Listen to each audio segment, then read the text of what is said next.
1 de octubre, San Remigio, obispo de Reims, confesor, 436-532. Dios nuestro Señor, como guía providente de los pueblos, síguelos a lo largo de los siglos con celo amorosísimo y paternal para proveer oportunamente a sus necesidades, porque si bien son los hombres quienes, en uso de la propia libertad, van escribiendo una a una las páginas de la historia, descúbrense en esta evoluciones de carácter general, en cuyo punto de origen aparece innegable la divina asistencia. Y es que, en un momento crítico para los intereses del mundo, el cielo ha querido retraer a su cauce natural la marcha desviada por el influjo de los humanos errores.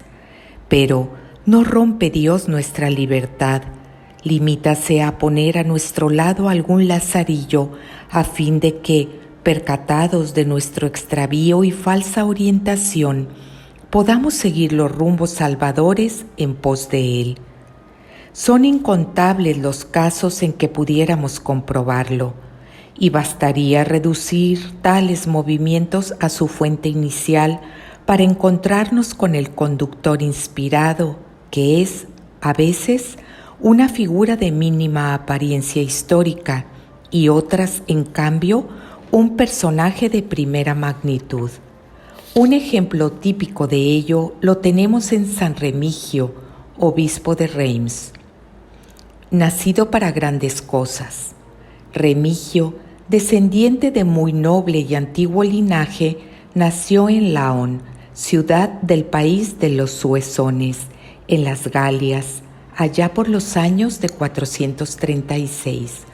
Fueron sus padres Emilio, señor de aquel territorio, y Celina, mujer piadosísima a quien la Iglesia ha concedido el honor de los altares y a quien venera el 21 de octubre. Tanto uno como otra resplandecían por sus prendas personales de virtud y por su generosidad en favor de los pobres, a los que consideraban como hermanos. De cómo cumplieron ambos con los deberes que la paternidad les imponía, habla elocuentemente el hecho de haber tenido 2 santos entre sus hijos: San Principio, que llegó a ser obispo de Soissons, y nuestro biografiado. Por aquel entonces sufría la nación francesa una ruina moral que abarcaba a todas las capas sociales.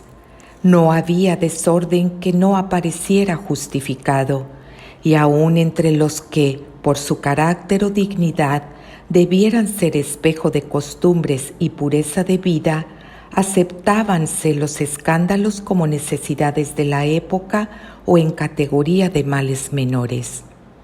Hubiérase dicho que pesaban sobre el pueblo las maldiciones de lo alto. Las almas buenas clamaban pidiendo para su patria el perdón y la enmienda. Temían que el Señor, en respuesta a tanto pecado, apretara aún más en su castigo y se perdieran para la eternidad tantos prevaricadores.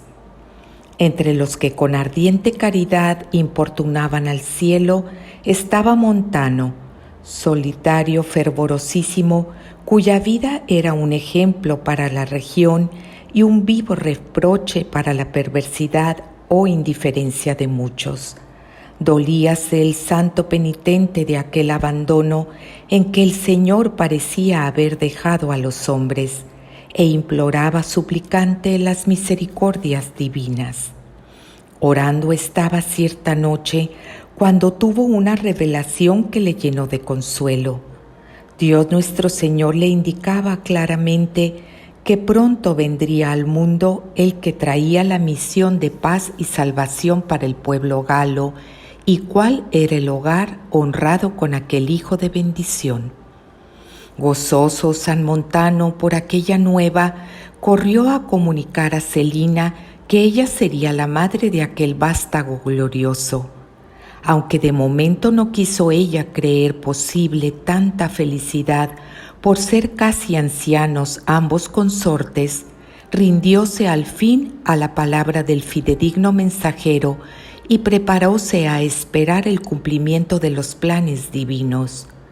Una prueba le daba Montano: quedaría él ciego y solo recobraría la vista por un milagro que la misma Celina habría de realizar en cuanto hubiera terminado la crianza del nuevo hijo.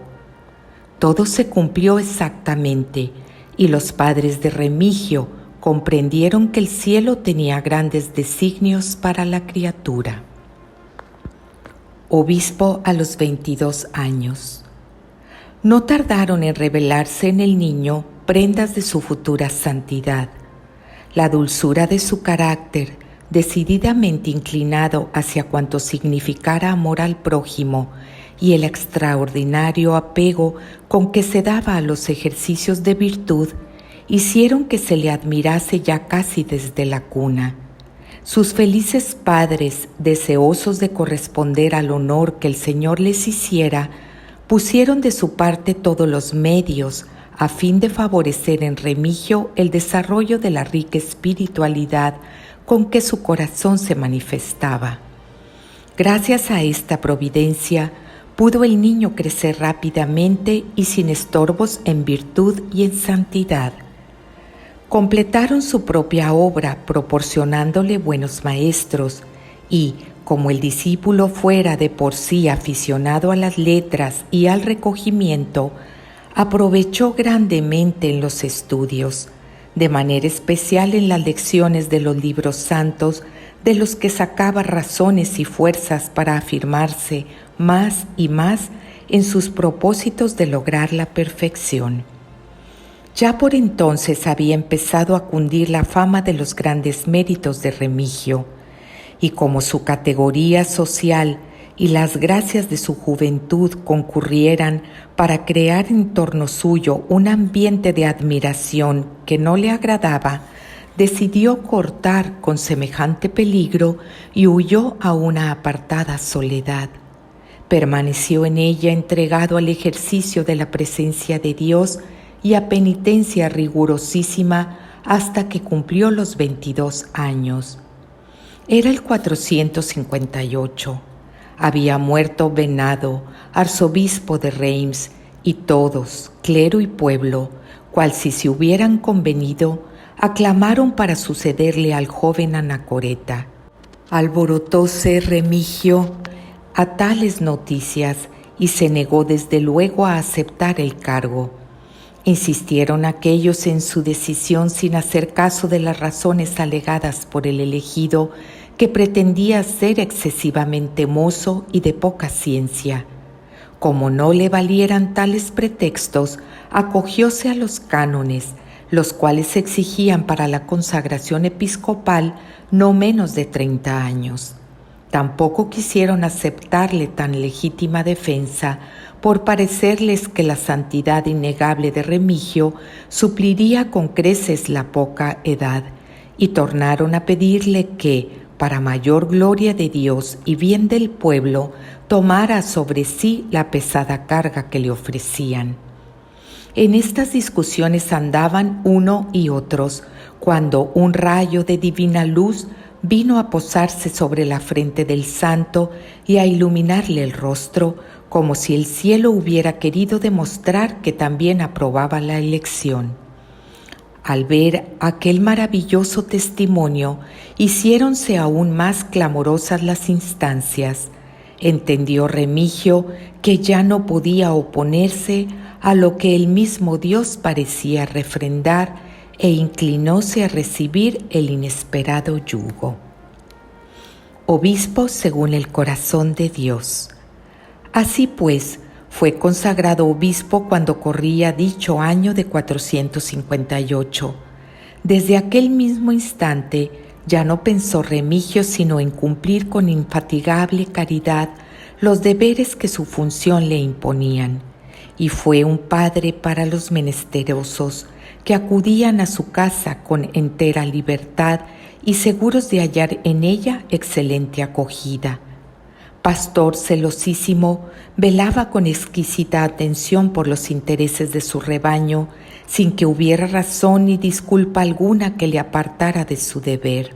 Y, Aunque se daba de lleno a sus obligaciones episcopales, jamás se descuidó a sí mismo, porque entendía que la propia santificación, a más de llenar una necesidad personal ineludible, tendría que redundar muy pronto en beneficio del prójimo. Su palabra, briosa y elocuente por naturaleza, volvíase de fuego cuando trataba las cosas de Dios, y si era espontáneamente eficaz en el corazón de los oyentes, tornábase irresistible por la vehemencia interior que la inspiraba y porque era reflejo de una vida irreprochable y santa. Nunca es lección perdida la lección del ejemplo. Muy bien lo entendía el santo obispo y, como fuera aquella una época de tanta depravación moral y tan escasa en valores espirituales, pugnaba por rehabilitar los derechos de Dios, pero no ya solo con la fuerza argumental de la razón, palanca deficiente para mover voluntades contrahechas por el vicio, sino el discurso irrefutable de la propia conducta. Por disposición divina, habíale tocado en suerte una misión de campo muy extenso, puesto que su ministerio debía llegar mucho más allá de la jurisdicción episcopal propia, y, por tener que llevar tan lejos la luz del divino apostolado, era necesario levantar más y más el edificio de la propia perfección. Pero no le dolían prendas al apóstol de Cristo. Acostumbrado a las comodidades de un hogar rico, no había titubeado en elegir como nueva residencia el desierto con todas sus privaciones. Poco había de costarle, ya en plan de adelantamiento espiritual, seguir aquella vía de mortificación que se impusiera. Con tal fin, desterró de su casa cuanto podía servir al regalo de los sentidos, e hizo de la abstinencia un modo de vida y trabajó con tesonero afán sin darse otro descanso que el indispensable.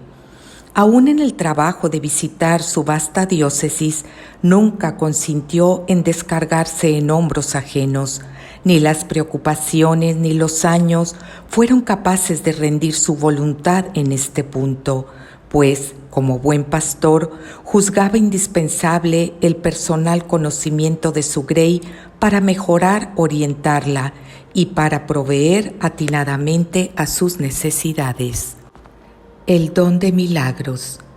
Dios nuestro Señor acompañaba al santo obispo en todas sus obras, como lo demuestra el sinfín de prodigios que por su medio obró.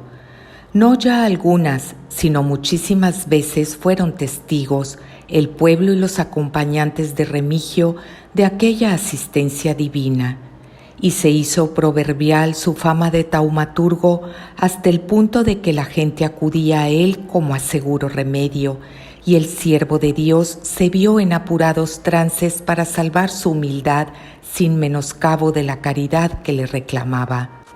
Un hombre de quien el demonio se había apoderado y que durante mucho tiempo quedara ciego a causa de esta posesión, recobróse totalmente, no bien el santo hizo oración sobre él. A cierta joven, también endemoniada, lleváronla sus padres a San Benito para que la sanase. Remitióla a su vez al obispo de Reims, porque él, decía, habrá de curarla.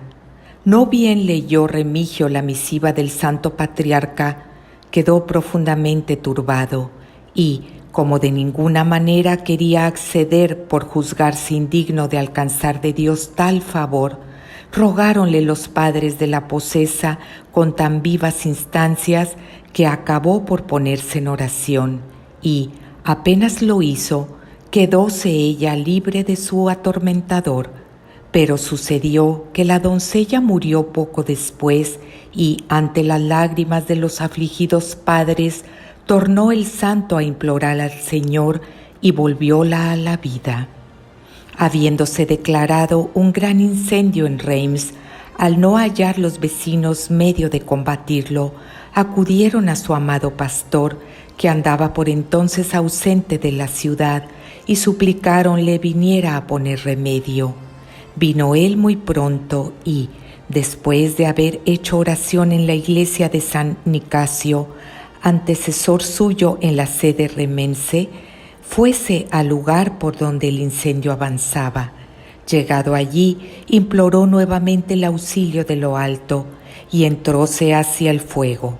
Las llamas, como temerosas de tocar su persona, dieron en retirarse delante de él hasta que se extinguieron del todo.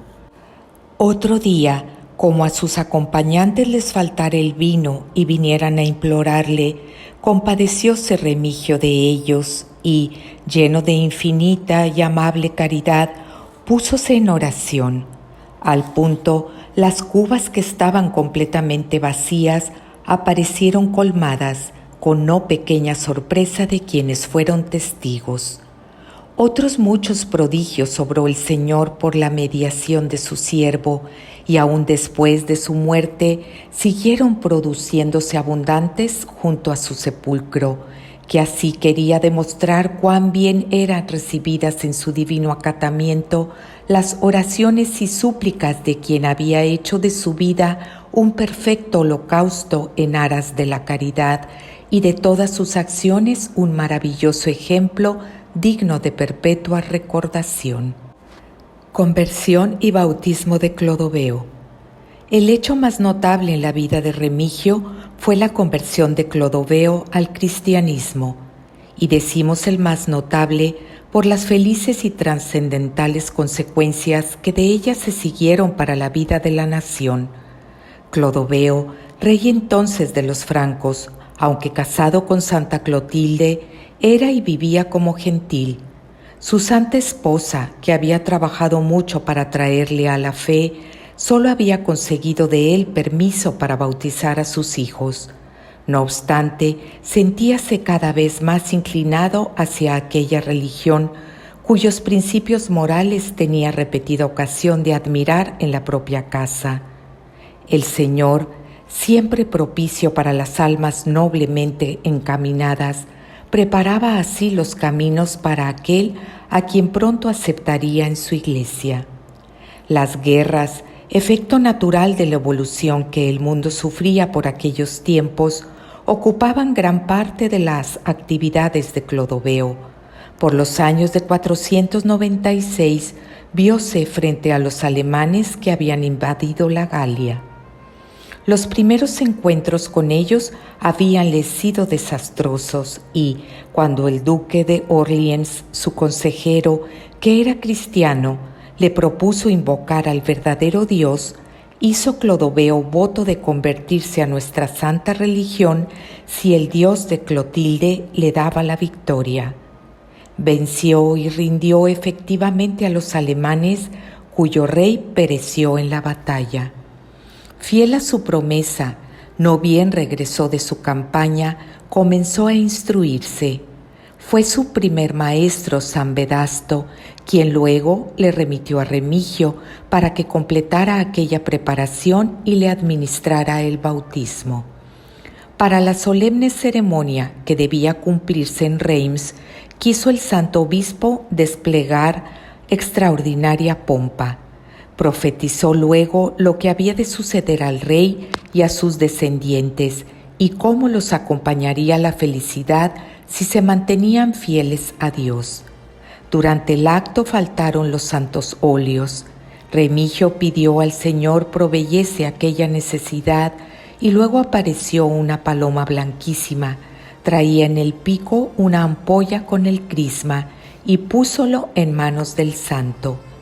Este milagro llenó de admiración a los presentes, que hubieron de reconocer la asistencia divina en aquella solemnidad. Al mismo tiempo que Clodoveo, bautizáronse una hermana suya y 3,000 guerreros francos. Fue aquel el núcleo inicial de un grandioso movimiento que alcanzó a toda la nación. Y, si bien es cierto que el rey no consiguió dominar totalmente su brioso carácter, no lo es menos que, después de su bautismo, cambió fundamentalmente en sus relaciones con las cosas de Dios, como quedó demostrado en su absoluto respeto hacia los prelados. Solícito por el bien del pueblo.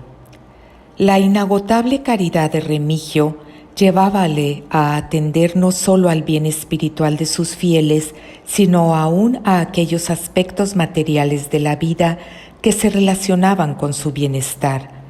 Cualquier punto tenía importancia para su corazón paternal si de él podían derivarse situaciones incómodas, porque, como se observa en la vida de los santos, son ellos tan sobrios y exigentes para consigo mismos como espléndidos y amables para con los demás. En cierta ocasión, supo por revelación divina que habría de sobrevenir al país una gran necesidad y hambre, y púsose enseguida al trabajo a fin de acopiar trigo en graneros preparados especialmente para aquella ocasión.